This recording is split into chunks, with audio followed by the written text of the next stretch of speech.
véritable histoire derrière la provenance de vos extensions de cheveux. L'industrie des extensions de cheveux est un marché très lucratif.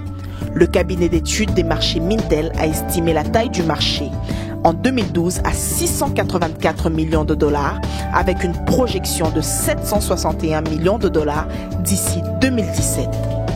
Avant de commencer, qu'est-ce que les Virgin Hair? Les Virgin Hair sont des cheveux humains non traités chimiquement, recueillis à partir d'un donneur, soit un Indien, Malaisien, Brésilien ou d'autres. Il n'a pas été modifié par des colorants, des permanents ou des blanchissants. Ce sont les meilleures extensions avec la meilleure qualité sur le marché. Les cheveux non rémis sont les reliquats des cheveux recueillis dans la plupart des cas dans les étages des temples et des salons et ensuite recyclés. Ces cheveux ne sont pas droits ni alignés, ce qui fait qu'ils s'entremêlent assez facilement. Si vous portez des extensions de cheveux, vous devriez vraiment vous questionner sur le type de cheveux que vous portez et de leur provenance. Savez-vous si vous préférez des cheveux rémis ou non rémis, indiens ou brésiliens, synthétiques ou humains? Vous croyez peut-être que vous pouvez simplement regarder l'emballage des extensions de cheveux pour découvrir leur origine? La vérité est qu'il est assez difficile de dire d'où proviennent vos extensions de cheveux. Il y a beaucoup de fabricants qui trompent délibérément au sujet d'où ils importent leurs cheveux. Regardons les différentes sources des extensions. Le Brésil, l'Inde, la Chine, la Cambodge, avant qu'ils atteignent un salon ou un magasin. La Chine est le plus grand exportateur de cheveux humains dans le monde. La Chine peut reproduire presque tout et les cheveux ne font pas exception. Les cheveux chinois sont souvent considérés comme pas chers dans l'industrie des extensions parce qu'ils ne proviennent pas des dons de cheveux par des personnes. Afin d'être compétitifs avec les autres exportateurs, ils les commercialisent comme les cheveux brésiliens ou malaisiens qui sont vendus 2 à 3 fois plus cher. La Chine importe des cheveux ramassés dans des temples ou salons de coiffure indiens, appelés aussi non rémis. Parce que la qualité de la chevelure a été compromise, les cheveux non rémis n'ont pas une bonne réputation dans l'industrie des extensions. Mais la Chine recueille ses cheveux, les nettoie et met des fausses étiquettes comme étant d'une source d'extension de cheveux de qualité supérieure comme le Brésil, la Russie ou l'Inde. Si vous achetez des extensions et l'emballage dit qu'ils sont expédiés de Chine, c'est probablement des cheveux chinois se faisant passer pour autre chose. Un distributeur de cheveux m'a appris à prêter attention à l'odeur. Les cheveux chinois ont une légère odeur d'acide ou de silicone qui est facilement reconnaissable. La vente pour la survie au Cambodge.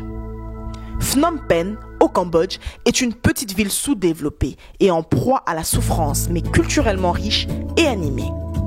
Dans ce pays désespérément pauvre, les femmes vendent leur corps, leurs cheveux et parfois leurs filles pour avoir un peu de nourriture à mettre sur la table. Les femmes cambodgiennes vendent leurs cheveux avant de vendre leur corps pour nourrir leur famille. Elles disent « les cheveux repoussent ». Les femmes d'entre 18 et 60 ans s'alignent pour vendre leurs cheveux et recevoir en retour 20 000 à 33 000 riels, donc environ 5 à 8 dollars en échange.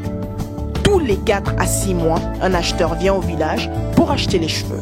Recherche infructueuse en Malaisie. Un marketing intensif des cheveux malaisiennes est fait par les entreprises d'extension des cheveux et de nombreuses femmes noires préfèrent ces cheveux que d'autres. La Malaisie est tout simplement une victime d'une grande stratégie marketing. En Malaisie, dans les villages ou les usines, on ne voit personne couper ses cheveux pour les vendre. L'industrie des extensions des cheveux n'est pas réglementée en Malaisie. Les fournisseurs peuvent donc étiqueter les cheveux sur le marché comme ils veulent. De nos sources en provenance de Malaisie, nous avons appris que les extensions des cheveux malaisiens n'existent pas vraiment. Les extensions étiquetées malaisiennes sont généralement achetées directement auprès des fournisseurs en Chine. Chers consommateurs, méfiez-vous. Inde et rituels spirituels.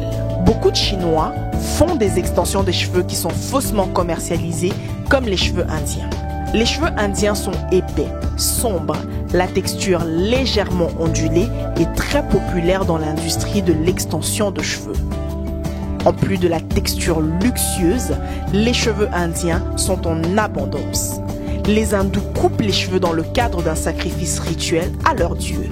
Dans un pays de plus d'1 milliard de personnes prêtes à sacrifier leurs cheveux pour la bénédiction, il n'y a jamais de pénurie. Chaque jour, des milliers de pèlerins visitent les temples à travers l'Inde. Ils font la file pendant des heures pour faire don de leurs cheveux.